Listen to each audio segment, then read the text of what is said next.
Some viewers may find the following video disturbing. Viewer discretion is advised.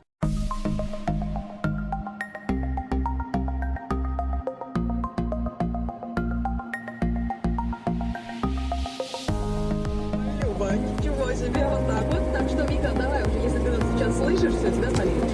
Сереге Краснову хорошего дня, передайте это от Светки сообщение, есть такое встретил. Сегодня друга детства, которого не видел 15 лет. Нифига себе, пишет нам Макаров Санек. Ну, ребят, на самом деле, очень тесен мир. Сегодня были такие новости, что 2 года назад лондонский полицейский, назовем его Энди, положим, остановил за превышение скорости одного водителя, и с тех пор он потом эмигрировал в Новую Зеландию. И, в общем-то, там он тоже продолжил работать в полиции. Так вот, через 2 года он останавливает там человека. Представляете, это был тот же самый мужчина, который вслед за ним, видимо, тоже переехал в Новую Зеландию. Меня только одно смущает. Выяснилось, что у этого человека было всего 2 штрафа за превышение скорости. Его выписал один и тот же человек по имени Энди. Почему их было всего 2? У меня вот такой вопрос. Но не об этом сейчас, а о том, что мы, друзья мои, продолжаем общение. У нас здесь рубрика «Я люблю», и все твои признания с огромным удовольствием зачитаю в прямом эфире. Но для этого всего просто нужно здесь отправить на 7545 или заходить к нам в контакт. Стой.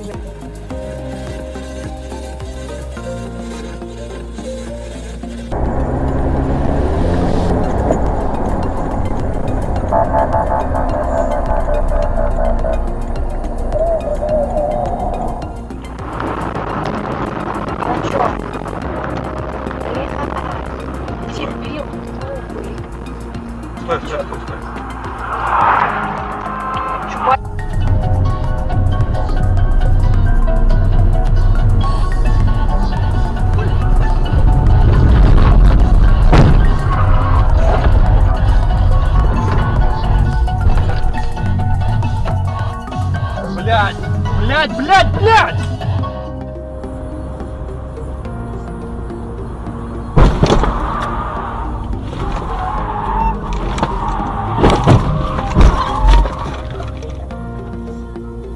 Нас врезались.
Вах, видел.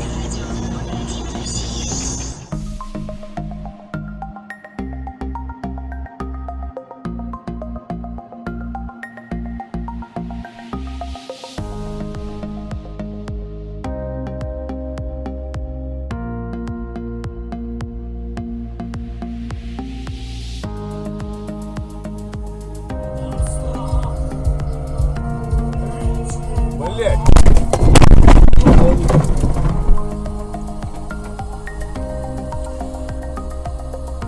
Ебать твой хуй, блядь. Нихуя он, короче. Смотри. Опа, бахнул. Справа пошел, понял.